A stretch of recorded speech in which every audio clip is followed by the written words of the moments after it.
Ha ha ha ha ha. I think it's working. I think it's working. I'm gonna click over here on the other majigger.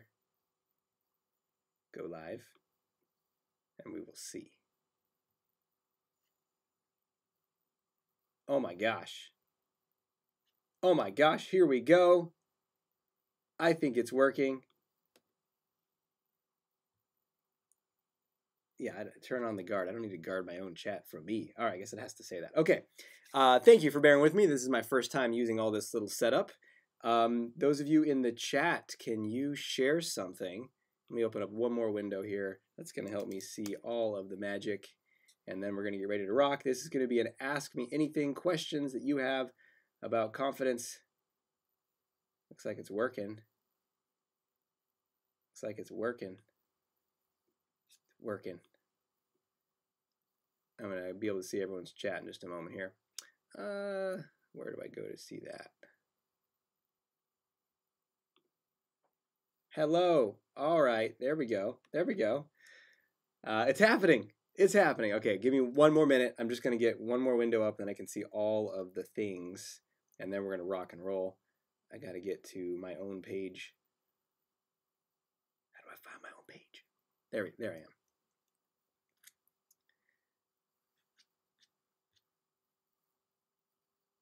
There I am. Okay. Wow. It's working. I did a little tech test earlier in the week, and you never know. But here we are. Welcome to Ask Me Anything. It's Friday, February 26th, and I'm excited to be with you. It's actually tripping me out. I'm seeing myself right now, which I don't need to see. I don't need to see me. I'm going to put something else up on my screen so I'm not looking at myself. It's me delayed on like 4 different screens. It's confusing as heck. Okay. I'm going to pull up a screen with your guys' questions. That's what I'm going to focus on. Okay.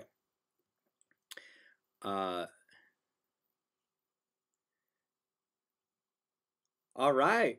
Okay, let's dive right in. What I'm here to do today is to answer questions that you have about confidence, about how to be more confident in your life, how to feel more self-confidence, how to feel more capable, more belief in yourself, more acceptance of yourself, more readiness, willingness, and ableness to take on challenges in your life, you being more of a badass. That's really what we're focused on.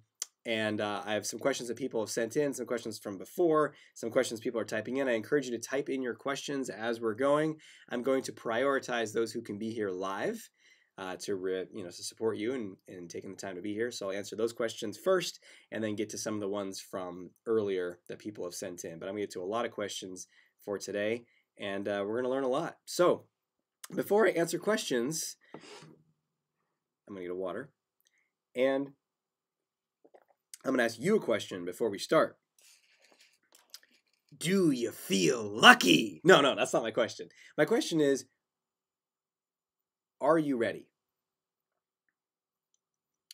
Are you ready to make a big shift in your life? Are you ready to become curious about the patterns that you're running that cause you suffering? Are you ready to challenge a story that you've been holding on to for 15 years for a sense of safety and security and predictability and control? Are you ready to challenge that, or to let it go, or to see right through it, or to drop it like a hot potato and step into something new? Are you ready to create a brand new life for yourself? Are you ready to upgrade your identity? Are you ready to prioritize something more than safety and security and stability? Something like growth or opportunity or connection or love or purpose or meaning or contribution? Because if the answer to those questions is no, then there's no amount of, I could talk till I'm blue in the face. I can answer 500 questions and it's not going to do anything. And I love YouTube, and Facebook and these other platforms, but if you're watching this for entertainment, I'm pretty entertaining, but that's not the purpose. Our goal here is to catalyze something, to ignite courageous confidence, outrageous confidence, expansive authenticity, magical manifestation of your dreams, and really upgrading our way of being in this world. So if you're into that and that's the game that you want to play, then you're in the right place. Okay, so that's the stage we're setting. Here we go. Okay, I'm going to go through some of the questions here. Looks like you've been hitting the gym, Doc. Now, we're going to take most of the time to focus on that. No, I'm kidding. Thank you. Thank you. You know the secret? Tight shirts. Just wear a tight shirt. Makes you look stronger. Okay. Appreciate you doing this. Awesome. Glad to be here. Let me start answering some questions. Ron, my man. Good to see you on here. How to be more playful and carefree. It's a great question. And sometimes people think to be more funny, they need to learn jokes. That was me a long time ago. I remember I was like, I need to learn about humor and read books about jokes, which if I think about it now is kind of funny in itself. Not to say that you can't learn more about jokes and, if you want to be like a stand-up comic or something, you could study that. But the average person, to be more playful, to be more funny, to be more carefree is not about a bunch of pre-planned material. It's about an energy state. And so the fastest way to become more playful is to go into a more present, young, maybe even you might call immature energy state. And sometimes people are like, oh, that's not good. Immature is bad. No, everything has its place. Immature is problematic if you're like at work trying to perform some necessary function and you're like, making stupid sounds. But when you're with your kid or when you're with your dog or something like that, being immature, being playful is great. And the reason that we're not playful is that there is a restrictive force. Think about the word carefree. What's the opposite of carefree? Full of care. Care of what? Care of what other people think. And actually replace the word care with concern. So when you are overly concerned with what other people think, you cannot be carefree. So where are you overly concerned? Who are you overly concerned about? Is it certain people? Because you'll start to see, oh, I can be playful around my friends, but not at work. Or I can be playful at work, but not in dating. So wherever you see yourself being more serious than you would like to be, that's because you have a lot of care, a lot of concern about those particular people. You follow me? So then the next question would be, what do I feel like I need to be for those people? What role do I think I need to play for those people? The people in dating, people at work, the people, the parents or whatever it is, my family, whatever you feel restricted, where do I need to, what role, where do I need to feel like I need to play? And that role will kill your playfulness, your carefreeness. It'll put you in a ball of overcaring. And the next thing is going to be like, well, what if I didn't play that role? Gasp! Horror! They'll reject me. They'll hate me. They'll ostracize me. They'll fire me. They'll break up with me.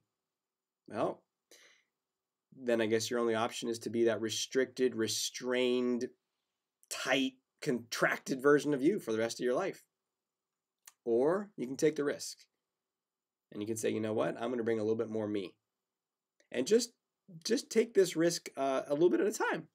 Say, you know what? I'm going to be 3% more playful, 5% more playful. And you start to look for opportunities.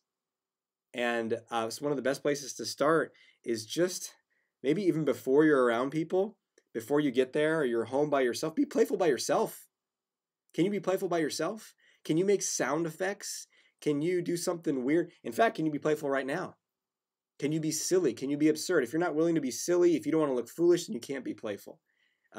Just ask anyone in my household. I make all kinds of weird sounds all the time. I'll say really strange things. I'll just make up weird phrases. I'll make weird sounds. I will laugh out loud. Someone asked me, did I take a cold shower today? The answer is yes, like I do every day.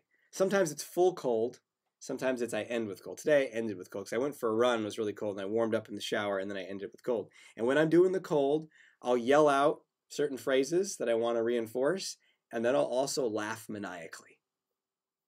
So, you guys want to see that? You guys want to see the laughter, the maniacal laughter?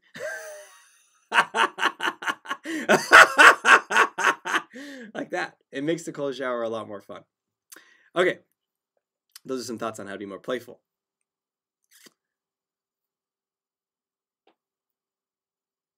Oh, great question. Brandon says, in your podcast, you've mentioned a book about people having near-death experiences and coming back with a greater sense of love and compassion. Do you recall the name of this book? I don't know if there's a specific one that I mentioned in that podcast about something else. There might have been there's another book of a guy who studied near-death experiences in totality, and he's got a book about that. I don't know the name of that one offhand. I have to think about that one. But this one is a specific woman's account named Anita Morjani. She's awesome. I am on a mission to get her on my podcast. I will. She rejected me about a year ago, but maybe 2 years ago. But I'm coming. I'm coming back. And because rejection's either going to crumple you, crush you, defeat you, or get you more determined. What do you really want? Are you willing to keep going for it? Are you willing to get creative, resourceful, adaptive, unstoppable, relentless? Then you can create anything that you want in your life. So it's a book called Dying to Be Me. And it's about her near-death experience. She's dying from cancer. She gets into a hospital. They predict she's going to be dead within the week. And that's not what happens. And I'm not going to tell you anymore, but man, you can get on Audible. It's a beautiful story. And it really started to open up some of my consciousness around life and death and after death in ways that have only grown since then. But that was maybe about 4 years ago that I read it. Okay. How can you say your opinions without being afraid of hurting other people's feelings? It's a great question.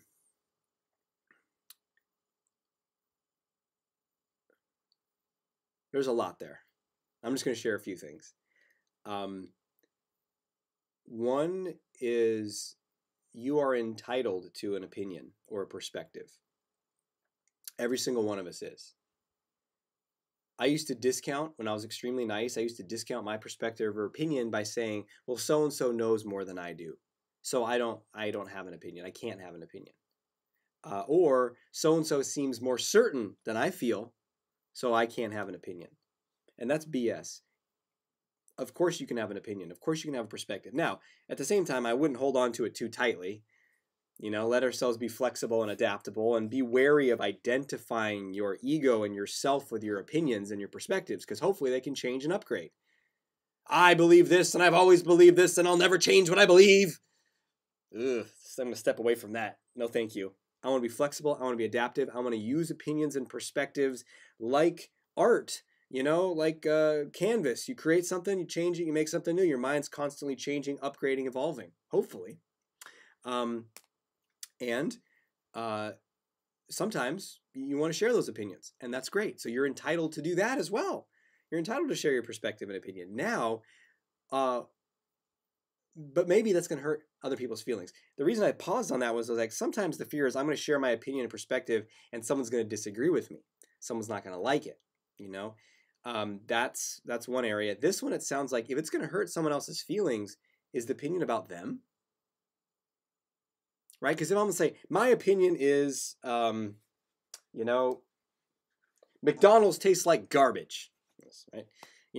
And you're like, oh my gosh, I'm hurt by that. I'd be like, wow, you must really like McDonald's, but you really liking it, is that going to be hurt by me saying that? Like, okay, maybe. But usually it's just going to be like, oh, I disagree. I think McDonald's is the greatest thing in the universe, right? So I don't know why I picked that example, but we're going to roll with it. So is your opinion about that other person? And there's more nuance to that.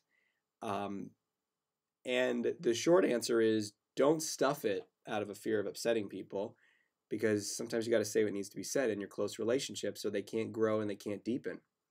So how do you do that? Well, there's some nuance to this. If you say, you know what I think about you, buddy, it's probably not going to go so well. People get defensive. People get scared. People are afraid of getting, they go into self-protection mode. So if you're going to share your perspective or opinion about somebody else, you might say something like, well, first of all, you might want to get really curious. Instead of saying, what's wrong with you is this, say, I noticed that you tend to jump into people's conversations a lot. Have you noticed that? right? Instead of saying, you interrupt all the time and it's terrible. I say, I noticed you jumped into conversations a lot. You tend to interrupt. Is that something you've noticed? And now we can have an exploration of it. So there's so much more to unpack there, but without knowing more, those are the best answers I can give on that. Dr. Aziz, when was your breakthrough moment when you realized you can't go back? Oh my gosh, which one? Which one? It's very hard to ever go back in life. And if you are, I like to think of life as a river. There's just one metaphor. Life can be many things. But when you are not engaging in life, when you're on the sidelines, as it were, because I lived for many years, because you're avoiding things, you're afraid to take risks, you're afraid to put yourself out there, you tell yourself stories if I can't and it's not possible and people won't like me, then you're on the sidelines of the river and you're in the mud and your life isn't moving at all. It feels like it's terribly slow and it's stuck. And you might have that in one area of your life or all areas of your life. Depends on how strong that anxiety is. For me, it was most areas of my life. I felt pretty stuck. Then, if you start to step out, you say, you know what, I'm going to go out into my life. And you get out in the river. Now the current's flowing around your ankles and around your legs. And that's maybe you taking a little bit of risk. That's you speaking up a little bit. At that point, I suppose you could go back. You could go right back to the side. But what I encourage people to do, people that work with me or come to my events or other things, I'm saying let's get into the center of the river where your feet don't touch anymore, where you don't have total certainty of what's going to happen next because you're not just living in the past or in old stories. So when I speak up and I share my opinion, I don't know how you're going to react. When I'm more playful around those people, I don't know if they're going to like it or not. If I'm going to go start that business, I don't know if it's going to work out. If I'm going to change a job, I don't know how that's going to go. If I'm going to ask that person out, I don't know how it's going to go. If I'm going to have that conversation with my spouse that I've been avoiding, I don't know how they're going to react. I don't know, but I want to find out. Now you're flowing. Uh-oh. Oh, there we go. Ha! I disappeared on my own screen. Uh-oh.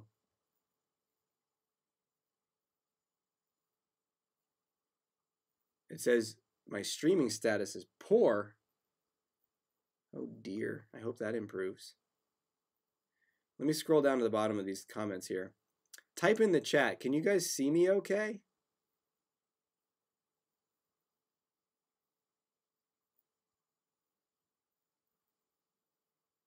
It says it's working. Well, we're going to keep going. We're going to keep doing it. Ah. Oh no, where did I go? There we go.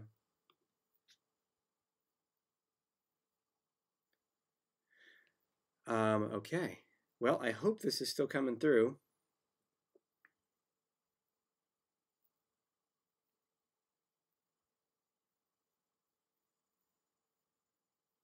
Lagging bad. Huge lag. Oh dear. All right. That's weird. Well, we're not going to get the voice is delayed.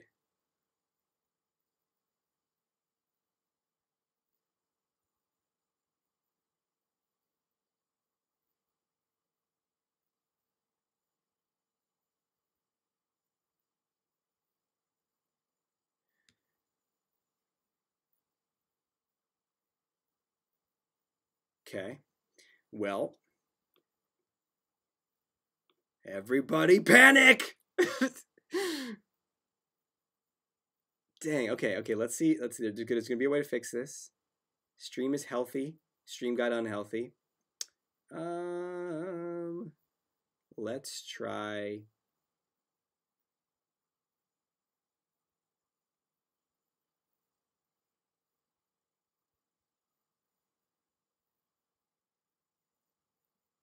Let's try to keep going. Let's go for a few more minutes and see if it catches up. And if it doesn't, then I think we should all run out of the building screaming. Does that seem like a good idea?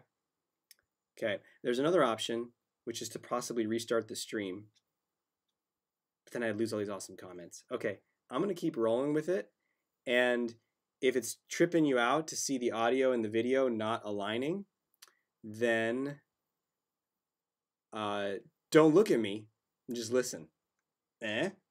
Pretty good solution. And we'll get this sorted out by the next time I do another one of these live streams. Okay, here we go. Is it poor over there too? Okay, great. Great, here we go. We're just gonna keep going.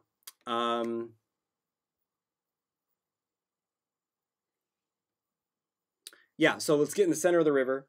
And once you get in the center of the river, you can't go back. There's the conclusion of that question. All right, let's move to the next question. Oh my gosh, there's so many good ones.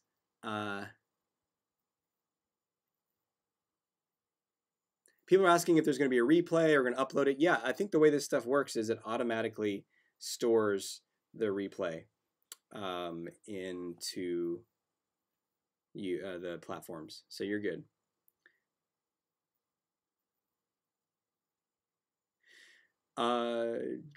Okay, we had a great question from, where was he? Sam.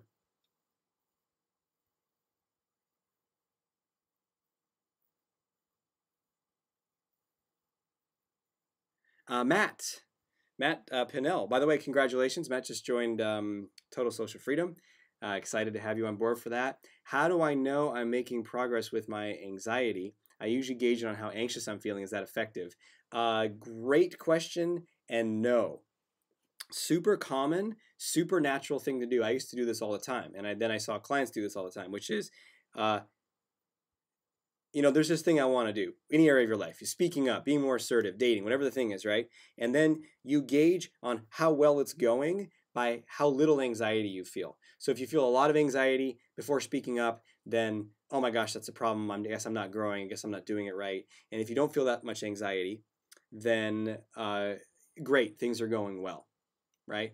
And so what we want to start to do is shift away from that, because over time, the trend line might go down in your anxiety through repetition, but it can fluctuate. And then we can feel a sense of success or failure just based on a feeling. And I would want to focus on, how do I want to show up? How do I want to be? What kinds of actions do I want to be able to take? And almost taking the attitude of like, it doesn't matter if I'm scared. That's why I say, do what scares you until fear has no power to stop you. So if I'm scared, okay, but I'm going to keep doing it. And I'm just going to trust that it's meaningful to do this thing. The result is meaningful for me, for others, for the company, for my love life, for my family, whatever it is. So it's meaningful, so I'm going to do it. And yeah, I'll be scared sometimes, and other times I won't. And that's not going to stop me. So our goal instead of trying to minimize fear, our goal should be able to maximize our capability and our output and our actions and the impact that we can make. And another thing I'll say about this, though, sometimes people are like, oh, okay, I guess I'll just do what's scared for the rest of my life. But here's the thing. 2 things about reducing fear about any activity that you want to reduce. So if you want to know how to be less scared of doing things, lean in. This is going to be important. So 1, massive repetition, baby. Massive repetition. The biggest mistake a lot of people make is they do it once in a while. Oh my gosh, I asked 2 people out and I was anxious. Yeah, you got to ask like 200 people out. You might say, that's ridiculous. Well, most people won't do that. And most people will be terrified of that their whole lives. Beck, what was his name? Andrew Beck, Arthur Beck, Alfred Beck, something Beck, was one of the founders of cognitive therapy. Now it's going to trip me out that I don't remember his name. Anyway, he had a fear of dating, and he went around and he asked, I believe the number is 100 women out in one day, just to get over that fear. So, if you want something extraordinary, be willing. It didn't take that long. He would just sit down next to him and be like, hi, I'm whatever his name was. I'm Andrew. What's your name? Okay. You want to go out with me on Saturday? No? Okay. I'll see you later. Boom. It took like 5 seconds. He wasn't trying to get a bunch of dates. He was trying to get a bunch of exposure. So, and I did this kind of stuff. I didn't ask 100 women out in a day, but I would go downtown in Santa Barbara. I'd walk around. I'd talk to 10 women in a day. I forced myself to ask 3 or 4 of them out. A lot of them said no. That's okay. It's like, so massive repetition. You want to speak up, you want to be able to do public speaking, find dozens of opportunities to speak up as rapidly as possible. And don't wait, say, well, it's COVID times, I can't speak up anywhere. Like, do it on Zoom, speak up in your work meetings. Like, we go into the challenge. If you really want to be free, that's what you'll do. You go into it repeatedly. Okay, that's 1. But sometimes I hear this from people like, I'm doing it tons and tons and tons, Aziz, and I'm still not, I'm still terrified. It's still going awful every time. I say, okay, then what's happening is you're running a certain pattern again and again and again every time you do it. So if every time I were to go, I noticed this with public speaking for myself, I would feel really anxious before public speaking and then feel a lot of shame afterwards. And I just did a ton of repetition and I still felt that. I said, what's going on? I realized, I said, well, there's a pattern that I'm running. And my pattern was, when I was speaking, I would find the person in the room who looked the least interested, probably looking at their phone or whatever. And then I would say, oh my gosh, this person, I'm so boring. I should be entertaining this person. Even if it wasn't like I'm like delivering material, I'm not there to entertain people. But I still was like, oh my gosh, this person's got to like me. They don't like me if they're not paying attention. And I'd spend all my energy and focus trying to get that one person to look at me while I was talking. Is that a terrible recipe? Is that a terrible formula? Yeah, so if you run a terrible formula every time you're taking the bold action, the fear might not extinguish. So you got to combine that with upgrading your approach, upgrading your formula. Okay, I'm getting fired up. Here we go. 1991. He's asking about some of the programs we have. Okay. What are the differences between all your courses? Oh my God. Well, here we go. It seems impossible to ascertain the difference. For instance, you have the Supremely Confident Conversation Master, Ultimate Confidence Breakthrough, and the Dating Booth. Those are the lives. You're talking about live events. We have live events. The Mastermind program. Okay, some of those are old. Website update, Cohen. Promise. Confidence University. Okay. Basically, if you want to go further, the thing that I would recommend would be an immersion event. We have one coming up in 2 weeks called Supremely Confident Conversation Master. That one's going to be a powerful, like, if you want to grow rapidly, immerse yourself. That's what I learned, I don't know, 12, 15, 18 years ago. If you want to go rapidly, immerse yourself. And I've been doing it consistently ever since. I've been to 2 week-long immersion events, 3 week-long immersion events in the last 4 months. That's just what I do. I go to a number of those every year. I just got back when it was a whole week long, right? And it's like I immerse myself in an environment. And the teacher I was with just a week ago, for a week, his name's Donnie Epstein. He's awesome. And I like studied some of his material, watched some of his YouTube stuff, and I was kind of like, I kind of get it, and I don't know what the hell he's talking about. And then I spent a week with him, and I was like, oh, I get it. I get it, like, profoundly, and it's shifting my life in beautiful ways. So that's what I'd encourage you to do. In fact, we have the super early bird going. Depends on if you're watching the replay of this, but it's going through March 1st, and then the early bird. The early bird ends March 1st, so it's a couple of days.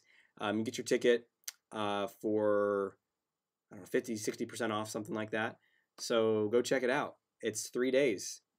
And yeah, it's an investment. That's $400 for a weekend. Yeah, it's right now the early bird is $197 for the regular ticket and $397 for the VIP.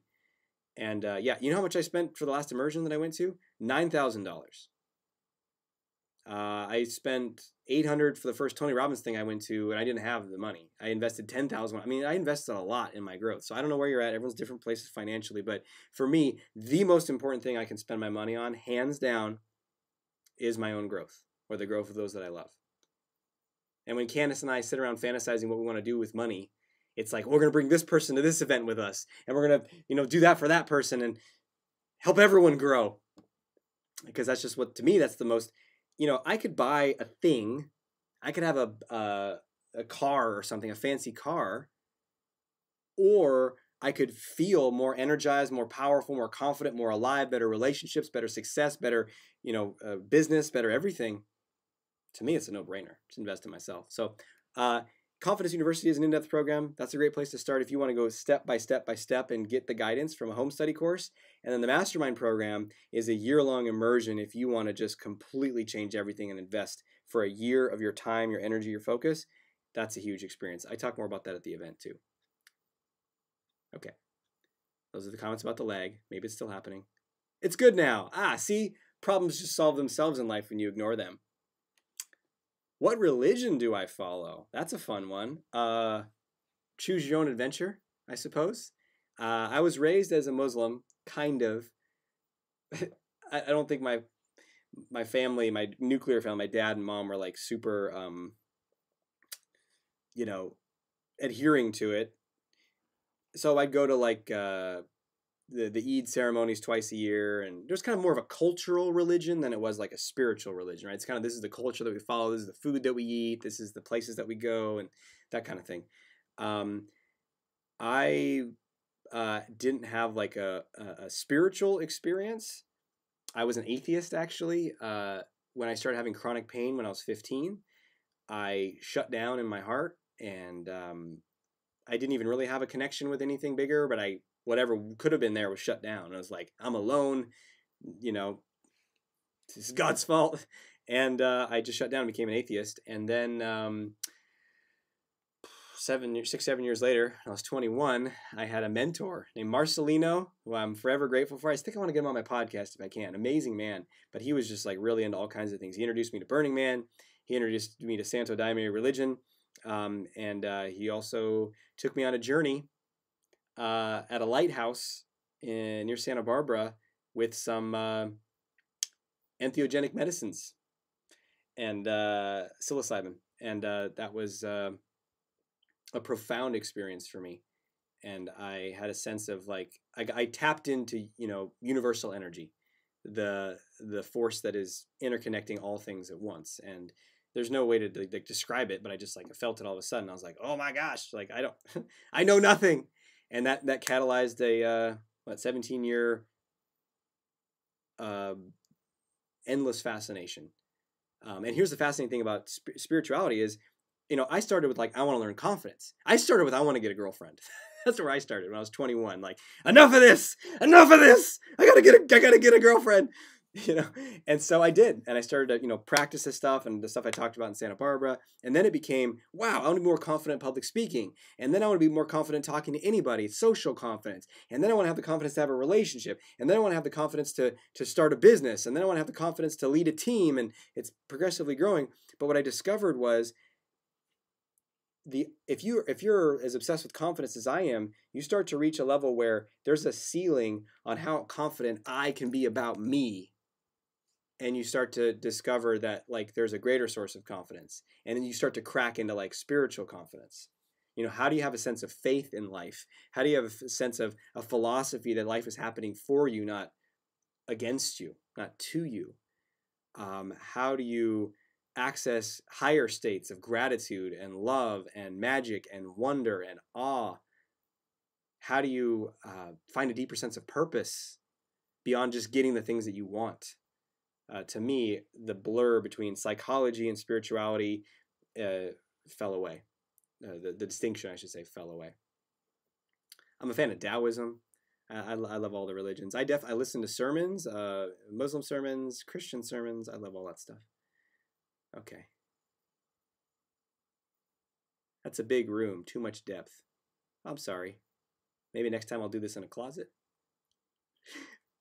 How long should you look at someone when they're not looking to get their attention? There's a lot of ways to interpret that question. Maybe you could get their attention in a different way. Hey, how's it going? What you up to? Instead of just like mad dogging them from the corner, hanging by the bar, putting out the vibe.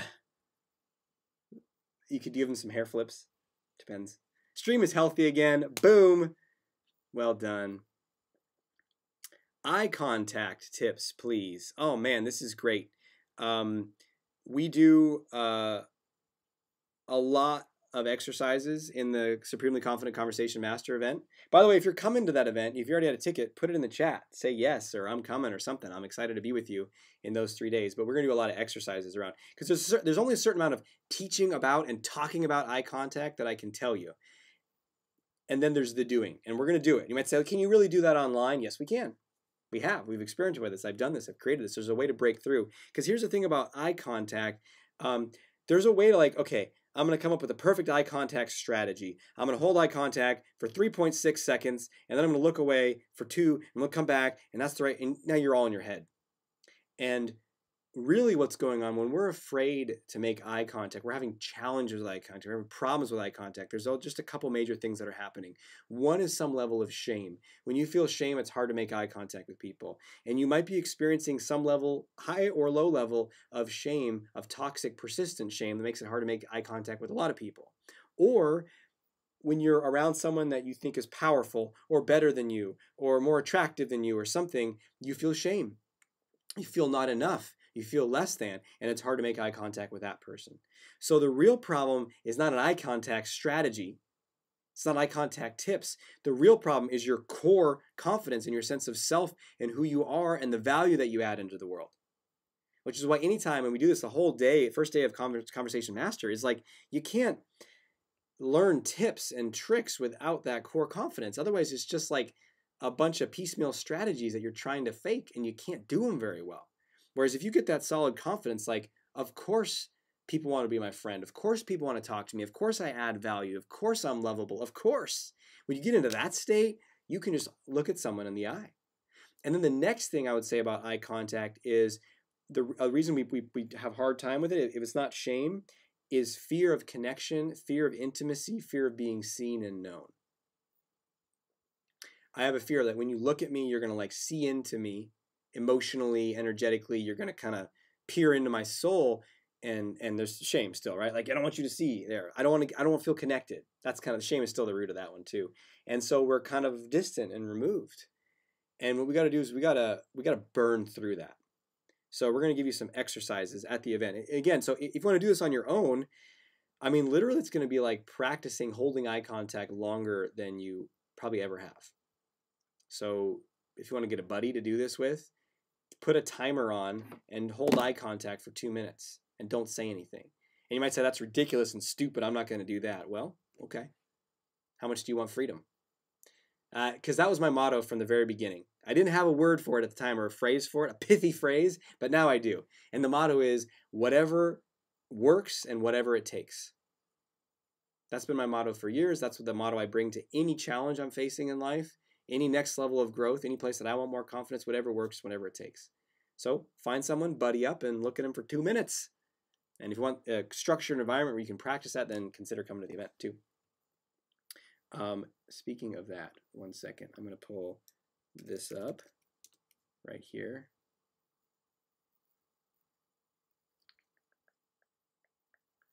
Da, da, da, da.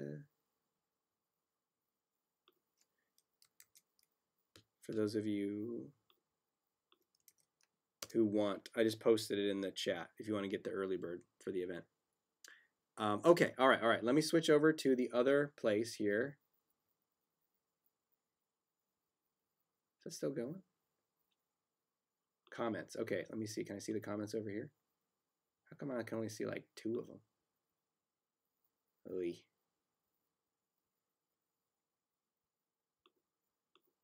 Okay, well, I guess I won't be looking at those comments later. Okay, let me answer a few questions that people emailed in before. Dr. Aziz, my biggest problem is consistency. I do meditation and journaling every day, so I keep confidence top of mind. I also try to do comfort zone challenges regularly, but then after a couple of months, I lose motivation and energy. I get tired of my habits and just feel like slacking off. What's your best tips for being consistent and staying motivated? You lack discipline! No. So I think this is pretty common with any habit, whether it's a physical thing or a confidence thing or anything, is we have some fire and then the juice starts to wear away. So some tips on that. One would be to keep a specific habit contained to a certain period of time, like a 30-day challenge. For the next 30 days, I'm going to blank, right? And then you just do it. And then what happens is you get to switch it after 30 days to something different so it doesn't get stagnant. Because sometimes the excitement or the energy is around doing the new thing, but then you just keep doing the same thing again and again and it doesn't have the same juice. So switch it up. Another thing would be to link the behavior or the habit or the action to something that really is meaningful for you, that really juices you. So it's not just like I should do this. It's like, what does this bring to my life? Why do I want this? And stay associated to that. So, you know, and is it possible, can you think long-term and short-term? Why do I want to do this for the short-term benefit? And why do I want to do this for the long-term benefit? Short-term, so I've been doing cold showers for a long time. Short-term benefit of doing the cold shower is no matter what state I go into that thing, when I come out, I'm more expansive, more energized. I'll instantly feel better. That's short-term. Long-term, why I do it consistently is because I've linked this to discomfort tolerance, which is one of the most powerful skills you can master. I talk about it in my book, Not Nice. Being willing and able to go into discomfort on purpose opens up all kinds of doors in your life. And this is a physical training of that and a mental, emotional conditioning of that every single day. And so I've linked that to freedom, to expansiveness, to liberation. So I want to keep doing it. So can you link those discomfort tolerance or the comfort zone challenges to something bigger? And if you want to get even more fuel, link it to something bigger beyond you. So if it's like, if I do this challenge, then I'm going to get a girlfriend. Like, that could be enough. For me, that was at the beginning. But if you could link it to like, wow, if I could do this challenge, actually it wasn't enough. After a little while, the reason I started, you know, continuing to approach women and practice my confidence and stuff was like, this isn't just about getting a girlfriend. It soon became, this is about freedom. This is about me being able to say what I want, do what I want, be who I want, no matter who is around. And being free from that fear and that crushing, oppressive strangulation of what they're going to think of me. I want to break free of that. Can you feel the fuel there? That's endless fuel. And that fuel has lasted to today. I still love to liberate myself and others. So can you link it to something that lasts? Link it to something really meaningful. That's your values or who you want to be or how you want to help people. If you can do all those things, now you got like perpetual rocket fuel. Okay. Kelsey said she's super excited for the event. Yes. Yeah, it's going to be so fun. Like, if you've never been to one of these online immersions, it's like so much happens. You will be, it's such a transforming environment. And you might say, well, I'm on a computer screen, I'm not there. Like, no. Here's the thing, though. You got to commit to, like, be there. Not just like, oh, I'm going to watch it on my phone while I'm doing something else. Like, no, like, be there on the screen, on a, you know, and stationary and engaged. And you will absolutely be immersed in a powerful experience. And what I do with this event and all my events is they're immersive and they're experiential. So we're going to do a lot. We're not just going to talk about stuff. I want you to feel and be different by the end of it, by the end of the first day, really. Okay.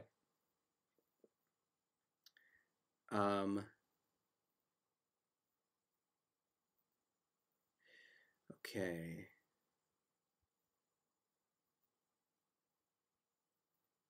Oh, this is a great one. What's the difference between I want this person to laugh at my jokes and I want to bring value by making this person laugh? Since in both cases you're pressuring yourself to make her laugh. Yeah. What if I don't need to make anyone do anything? What if I want to be playful? What if, okay, this is a powerful thing when it comes to humor. The most powerful way to be funny is to be self-amusing. be delighted, be amused by yourself. And that kind of gets a bad rap, you know, the person who thinks their own jokes are funny and no one else does. Yes, you could take that too far. You could be totally disconnected. But if you're in rapport and your connection and you're amusing yourself, but not like, you know, ha ha ha, I'm mocking all of you people. They're not going to, you know, but if you're like, you're amused and you're inviting them to join you in that, like what I'm doing right now. I'll laugh at my own things that I say. I'm amusing myself and I'm inviting you to join me in being amused. And I don't know, I can't see you. Maybe you're mean mugging the screen. Like, why is this guy being playful? Shut up and be serious. I thought you were a doctor. You know, like, okay, that's okay. But I don't need you to do anything. The second I need you to laugh or I need you to smile or I need you to like me, I'm putting this energetic pressure upon you that you're going to feel and want to get away from. And so our goal is to emit energy and humor and who we are and let it go wherever it goes. It's like the sun. It just emits its light. The sun's not like, flower, are you growing? Are you growing? Am I doing a good enough job? Am I a worthy star? Or should I just collapse into a dwarf? I'm nothing. I knew it. Those other stars are better. What are some of the huge ones? Have you seen Betelgeuse? That thing's like 10 million times bigger than me. I'm pathetic. Right? No, the sun is just doing its thing. And you and I are no different than that. We might think we are because we have this whole personality and this thing that we got to defend and our ego and all that stuff. But underneath, we're the same life force as that. We're just here to emit, to share, to be, to create, to contribute, to grow things around us by just shining who we are. Okay, let's check some of the email questions. Okay, Prabhat, my man, you typed in, you're here live and you emailed the question. These are long ones though, so let me see if I can, okay, when I face, he's from India. Welcome, man. Good to have you here. When I face a rich person, a boss, a senior, a beautiful, educated girl, I start feeling low self-esteem, fear, feeling inferiority, uneasy. Why do I feel like that? Somewhere it's in my subconscious defense mechanism, automatically low self-esteem.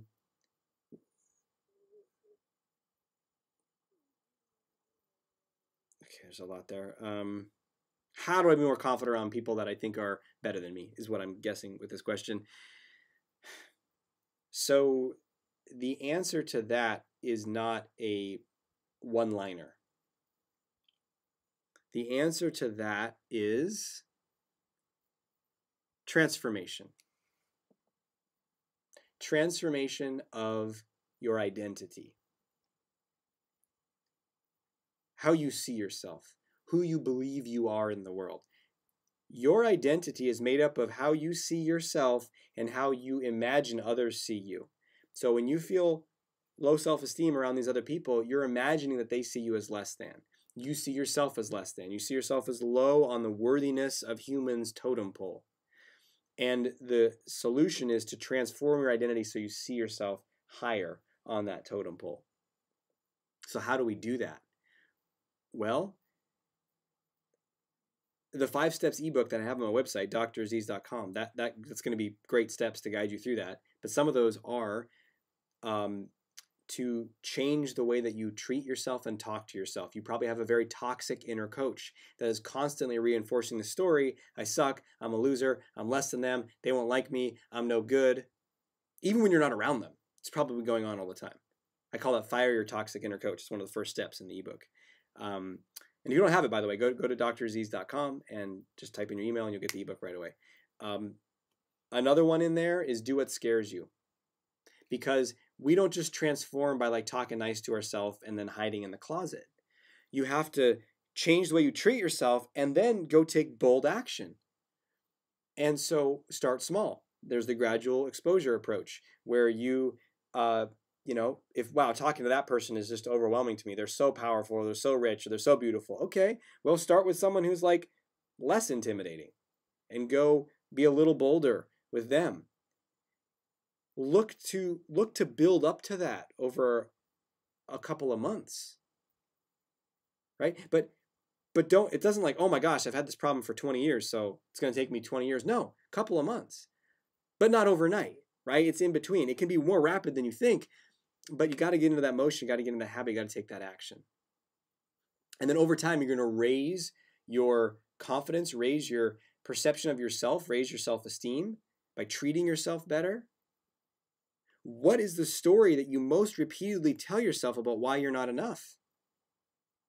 I'm not just asking you that, probably. I'm asking everyone. Candace shows up as me. I've seen, she says, hey, baby. Aziz, that's how I talk to myself. You guys want to know good self-talk? That's what I say to myself. I say, hey, baby, you're looking good, heart. No. I've seen a few comments here about anxiety showing up in the body dysfunctions. Great, I'm going to get to that in a second. So, but that's a very powerful question for us all to ask ourselves. What is the story that you most consistently tell yourself about why you're not enough? about why you're unlikable or not as valuable as those people. And then what comes up? Is it the most dominant cultural stories of where you live? I'm not rich enough. I'm not thin enough. I'm not muscular enough. I'm not funny enough. I'm not confident enough. I'm too hairy. I don't have enough hair. I'm too short. I'm too timid. Whatever it is. And then the next question would be why are you continuing to defend that story? Why do you keep doing it? The answer might be, well, because if I tell myself I'm too timid, then I'll beat myself enough and feel terrible enough that I'll become bold. What? It's like, I want my kid to be more confident, so I'm going to tell him he's a loser every day. That's some solid parenting advice, right? No, we know that doesn't work. So why? Become really curious about that. No one can save you from that story. No one can eradicate it for you, not even me. Only you can liberate yourself. And it starts with becoming really curious and inquiring and saying, I wonder what's going on there. I can give you some clues from my own experience and working with lots of clients on this. I talk about this in my book, The Art of Extraordinary Confidence. The primary reason we have the story is because when we believe that story, it prevents us from taking action. Our safety police locks us into a place of stability, certainty, safety, security, not taking risks. And so as much as we hate it, as much as we want things to be different, we don't want things to be different more than we want that security. That's why I started this whole call. If you haven't watched this video from the very beginning, like, we're here to learn, are you ready? Are you ready to let go of some of those old things that kept you stable and safe to get something new and create something new? Okay. Some comments about anxiety showing body dysfunctions. What does that mean? Like, they have body anxiety or they're having pain?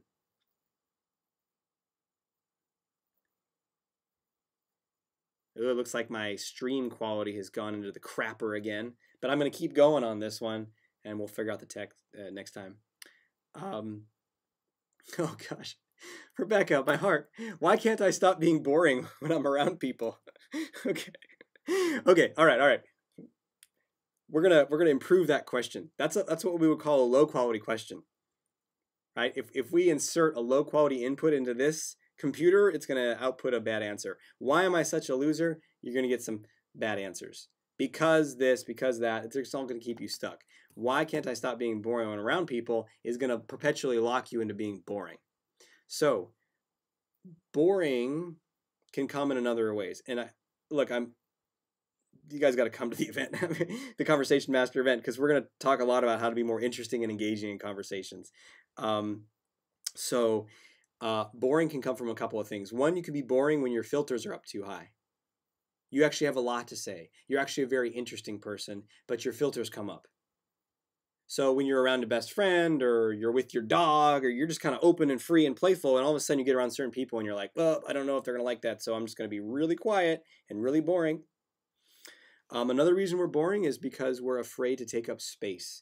And so instead of telling you an interesting story about my weekend, you say, how are you doing? How was your weekend? I say, good. Maybe it makes me kind of boring. Instead of saying, oh, it was great, I did this, I did that, it makes me, here, let me come into my world, I'm going to share about. No, I don't want to share about me. They're not going to think it's interesting. So we keep perpetuating that story. I'm not interesting. And then so we act like we're not interesting. And I'll tell more stories about this at the event, but there was a guy that I worked with. He was like, oh, nothing much happened today. And it turns out what happened that day was absolutely fascinating. And I'll share more. And I pulled it out of him. And I was like, why didn't you start with that? And he's like, oh, that's just a normal work day for me. And I was like, well, yeah, lead with that. So you're probably having your filters up too high. And the last thing I'll say is sometimes bored is boring. So sometimes we're not that interested in others, and then they're not that interested in us. It's like this cycle. Conversations are actually not less about what you say and your stories and your all that stuff. It's way more. Conversations are an energy exchange, and they feed off of attention and you being expressive. Those are the two forces that drive a conversation and make it engaging, memorable, fun, interesting. And so if you have a problem giving your attention to other people, and when we have a lot of social anxiety, we're actually terrible at giving our attention to others. We become extremely self-absorbed. Are they going to think about me? What are they going to think about me? Are they going to like this? I don't know about that. Oh my gosh, am I coming across okay? What am I going to say next? We're also very judgmental when we're anxious. They're doing that. I don't know about that person. Why do they think this? Are people respecting me? That person's not disrespectful. Whatever. And then our attention, remember the sun example, shining its light? It's diminished by 50, 60, 80%. And so people feel less attended to by us, and they're less interested in us. The cycle gets broken. Okay, let's talk about pain. Oh my God, there's so many good questions.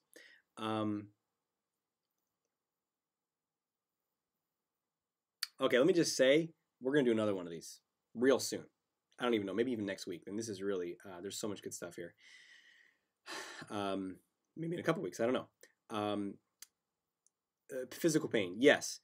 The vast majority of physical pain, reoccurring pain, chronic pain, even things that you think of as injuries are not structural in origin. They're emotional.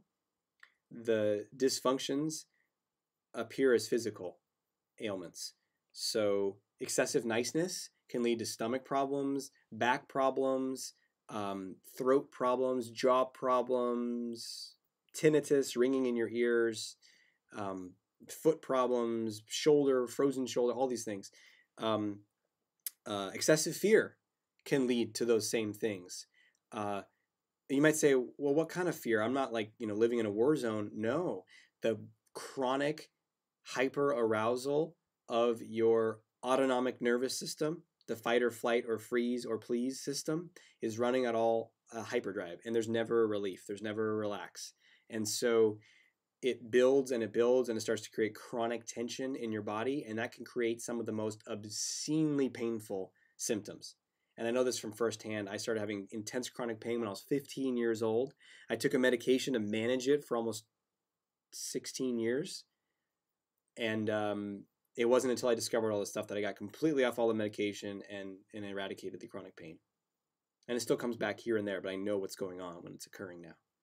So, man, that's a rabbit hole. If you're not a fan, if you're not listening to my podcast, go to shrinkfortheshyguy.com, absolutely free, hundreds of episodes.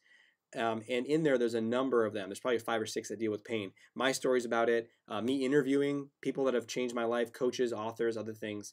So if you experience back pain, ongoing pains, man, freedom is possible, and it is so amazing. And also look if in your city or in your area there's someone who practices network, a chiropractor who practices network spinal or network care.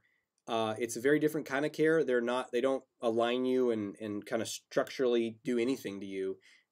They're basically awakening your body's natural healing mechanisms and triggering that relaxation response. It's the gentlest touches in the world, sometimes not even touching you. And it will shift you over a period of time. I've been working with one of those guys for about 7 months. His name is Ian Chambers. He's amazing. I just interviewed him for my podcast, which is coming out, I think, in a week or two. And then the guy, Donnie Epstein, that I was doing the week long with, is the founder of that. And that guy's amazing. You want to check out his stuff too.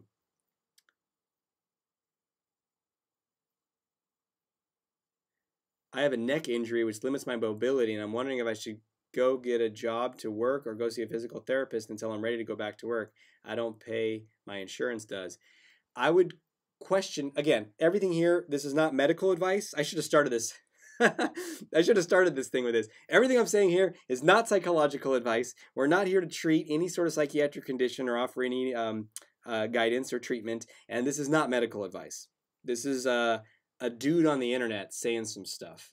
So you are fully responsible for your own life, your own choices, and whatever you take what I'm saying here as. This is for educational and entertainment purposes only. Now, having said that, I would become really curious. For me, I would become really curious about the injury in my neck. What kind of injury? How long ago?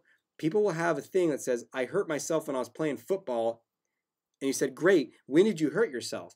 When I was in high school, and they're 40 years old.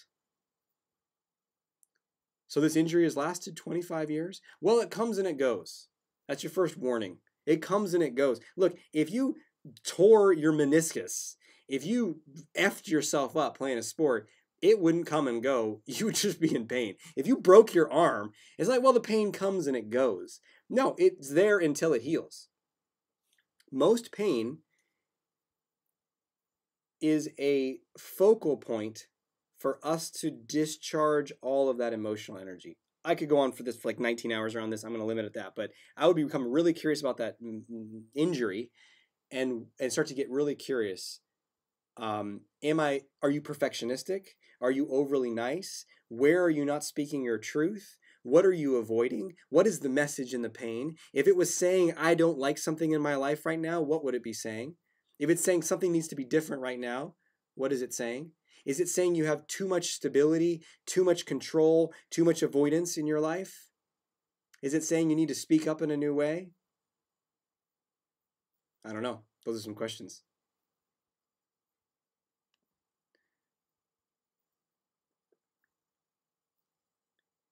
Okay. Oh my gosh. I have an appointment at 4, but I'm going to stay a little bit later. Let me message that person and tell them I'm going to be a few minutes late because I'm rocking with you guys. So we're going to stay a little bit longer, if you're wondering how much longer we're going to go.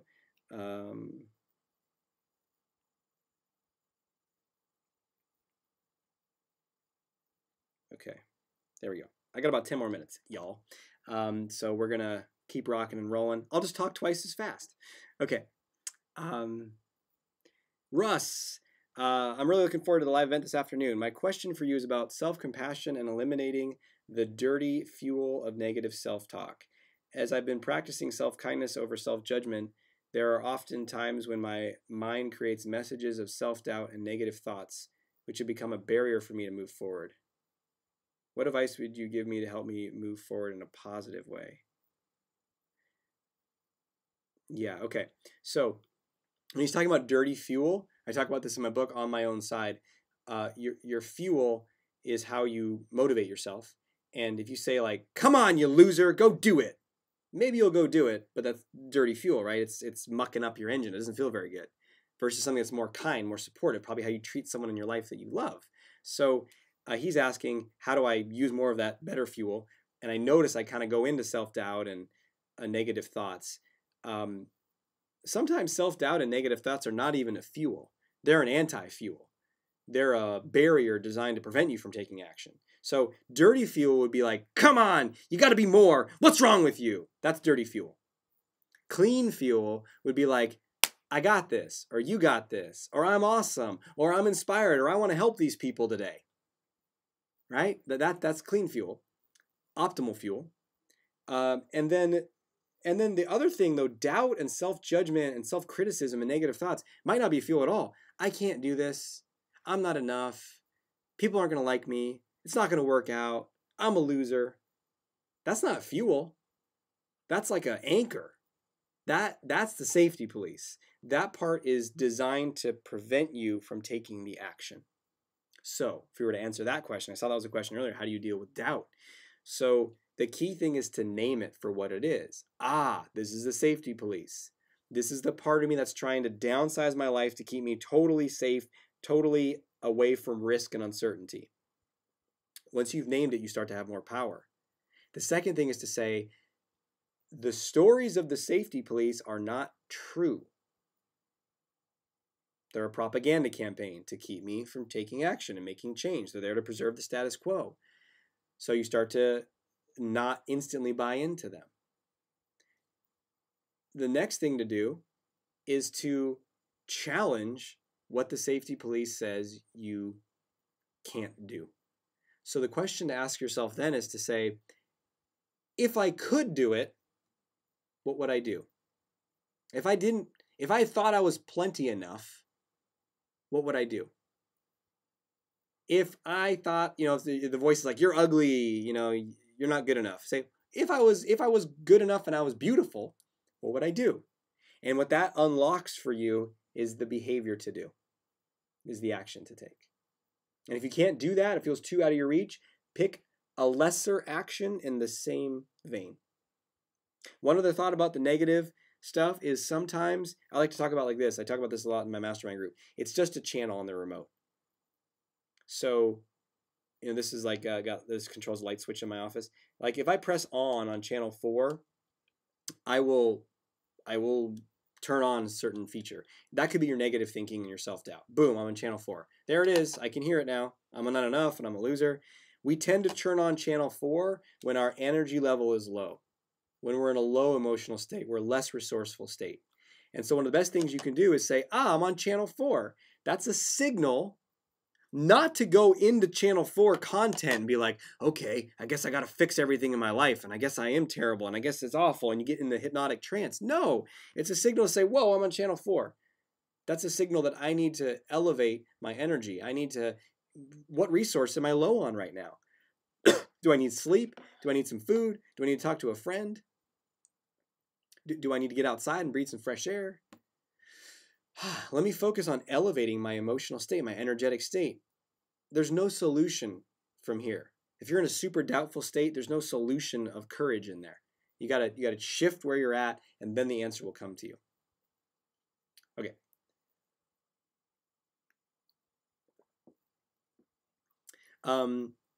Donna, I'm from Australia. Welcome from Australia. I love how people from all over the world are watching. This is so fun. My 15-year-old nephew is socially very shy. He can't make eye contact when talking to people. Any tips on guiding him would be greatly appreciated. Yeah, I mean, dude, turn him on to this YouTube channel. Can you just send him like a video? I mean, he's 15. The kids, you know, they're all, he's like, YouTube, that's for old people. I'm on TikTok. I don't know, whatever. But, you know, send him a YouTube video of mine. Maybe get him into my website, have him download the ebook, turn him onto my podcast, buy him as a gift The Solution to Social Anxiety, my first book. Like, can you give him some resource? Because once he starts to get a taste, I mean, that book could be really powerful for him, The Solution to Social Anxiety. He might really like that. Because, you know, getting plugged into this kind of resource is really going to be what's going to transform his life. And maybe the way you deliver the resource might be helpful too. So if you go to him and say, hey, I experience, instead of being like, listen, I noticed that you're a shy loser. Read this book. Like, no, just being like, hey, I noticed that sometimes I'm shy or I feel anxious, and I found this guy. He's got some great material. Maybe you'd like it. It's really helping me, right? Because now there's connection there. Now you're together as opposed to like saying you need to do this because you got a problem, right? So yeah, that's how I do it. By the way, I encourage that for everyone here. Don't keep me a secret. Share if you benefited from something I'm teaching. Please share with other people. Share my YouTube channel or the podcast or other things. I'm on a mission here. It's called Operation Mass Liberation, and it's to reach as many people as I can, to find all those people who think I'm not enough, I'm not good enough, this will never work for me, who are trapped in the cage of social anxiety and self-doubt, so they can break free and become more bold and free and outrageously confident and expressive. That's what I want. And I want to do that with enough people that we actually transform the culture in all over the world, where people can make eye contact, they can feel equal, they can love who they are, they can connect deeper and have more authentic, better relationships. That's what I want. So if you want to support in that and create this movement together here, then share with other people. Shy loser, that's me. That's all of us, baby. All of us got a shy loser in there. We just got to love that part up. Because we all have a shy loser in there, and we all have a badass force of nature who can just fucking rip open the roof. We all got all those parts inside of us. We got a playful part, we got an expressive part, we got a bold part, we got a timid part, we got an overly sensitive part, we got a tender part, we got a loser part, we got a winner part. The question is, which one's driving the bus most of the time? Who's in your crew? Who do you go to? What channel do you go on? Okay, I got 5 more minutes here.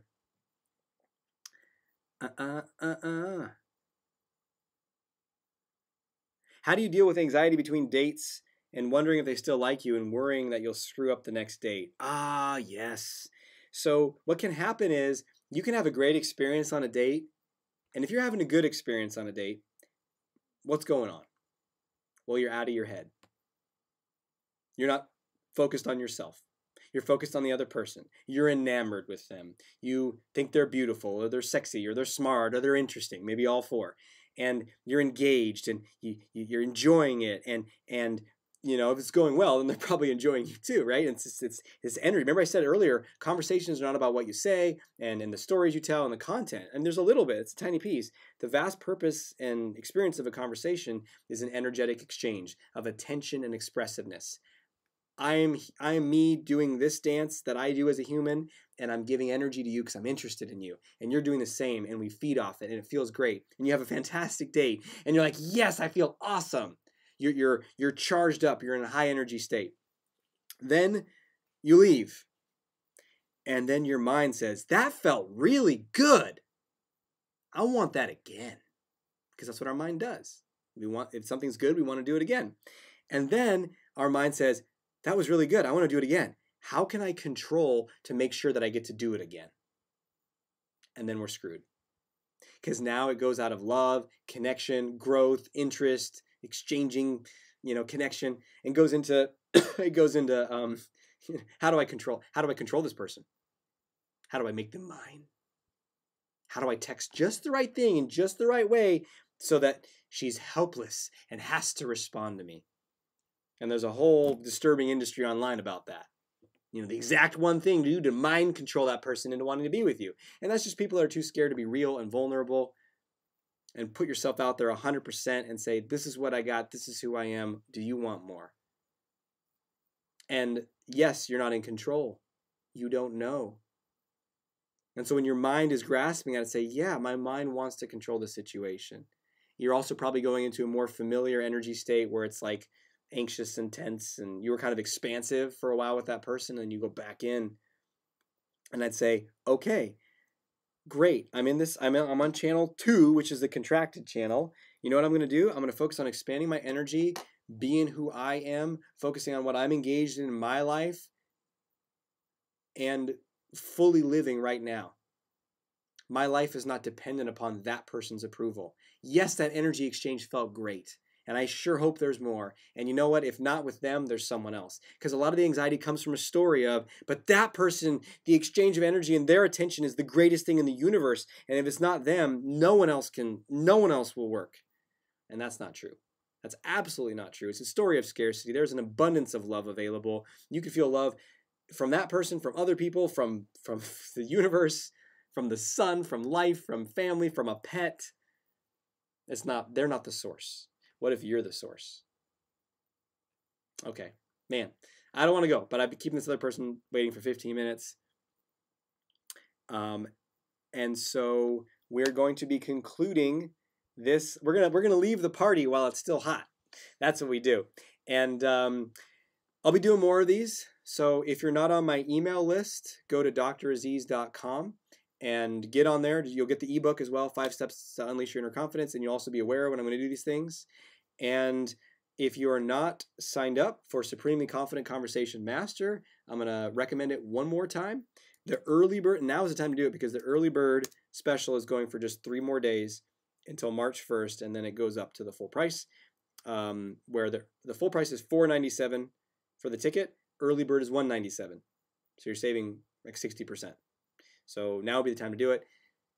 I mean, right now it's available from everywhere. I mean, you can do it as long as you have if you're watching this, you have the internet, you can join. Why not? Why not? Just take a leap. Take a bet on you and say, yeah, I'm going to change this stuff. I'm going to hang out with this guy Aziz for 3 days and this amazing group of people that are coming together, and I'm going to see what happens. And if you come in open-minded, without expectations, without, and being willing to let go of some of those stories that you've had, and with a little bit of courage, man, so much can change for you. And if you've been studying this stuff, like listening to my books or podcasts or reading things and studying, and you're improving a little bit, but you're still feeling mostly low self-esteem and low confidence, you can change this. You can transform this. That's what the game that I'm playing is identity transformation, where you're no longer seeing yourself as a shy person or a shy loser or low confidence. You're seeing yourself as bold, as expressive, as free, as alive, as desirable, as capable, as lovable. And then the beauty of it is then you can really expand to what you're really here to do and share what you're really here to give and connect in the ways you're really meant to connect. And life can just get better and better and better. That's what I want for you. So we will connect again. Thank you so much for being with me. You guys are awesome. And until we speak again, may you have the courage to be who you are and to know on a deep level that you're awesome. All right, I'll talk to you soon.